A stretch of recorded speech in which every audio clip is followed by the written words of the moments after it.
Imagine being suddenly transported to a void of nothingness.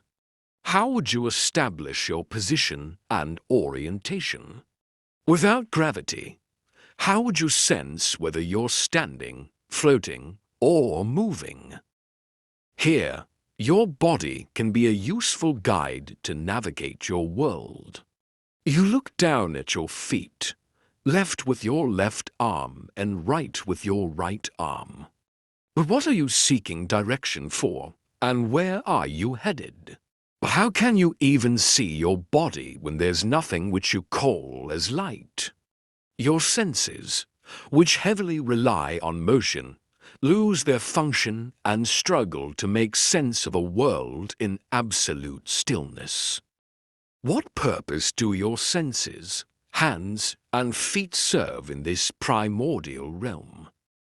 As your body begins to disintegrate, since the conditions necessary for its survival cease to exist, existential doubts emerge. Walter Russell's Cosmogony reveals that death is an illusion, suggesting consciousness endures. Our perception of life and death stem from our senses' reliance on motion, associating life with movement and death with stillness. This understanding resonates with 1 Corinthians chapter 15 verse 26.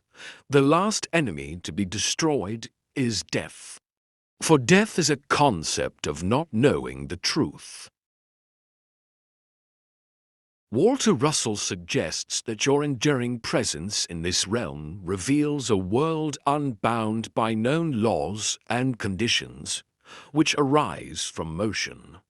This realm is the fundamental cause, governed solely by your knowing.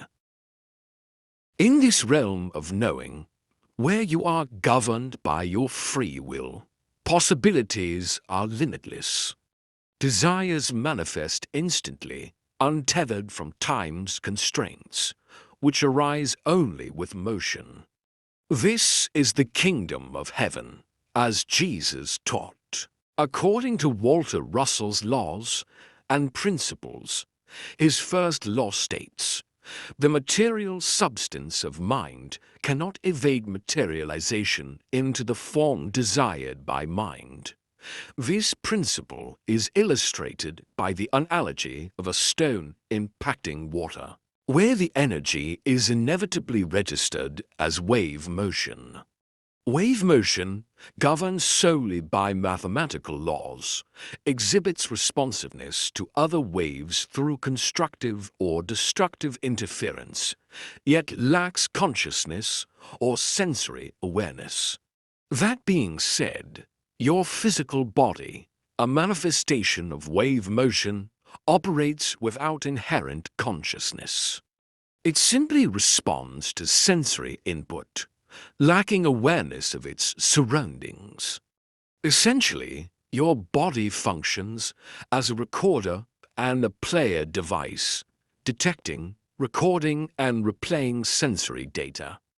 Consequently, every thought, imagination, and desire is imprinted upon the body, which cannot distinguish reality from fantasy.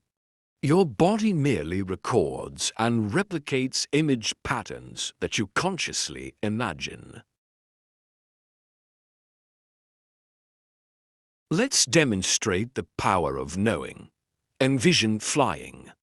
Despite physical limitations you can think of, just focus on the experience. Imagine lifting off. Know the trees below and soaring past mountains and rivers. You can also know air resistance as you glide through it. Overcome perceived restrictions through conscious knowing and just keep on imagining.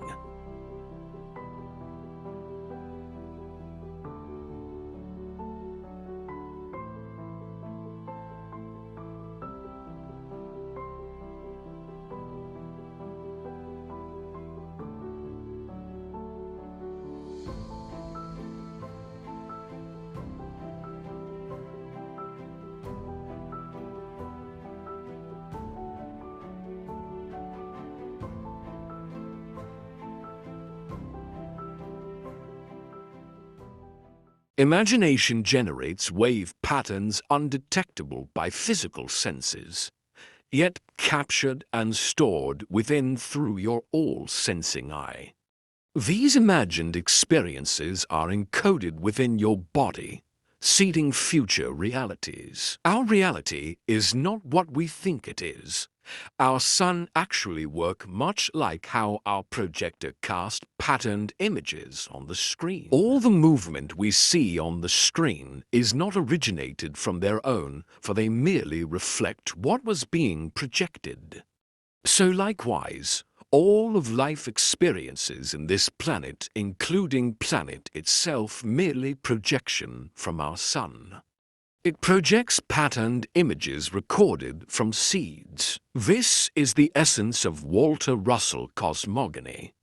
How this come into place will be our quest to find out. As we conclude, consider this.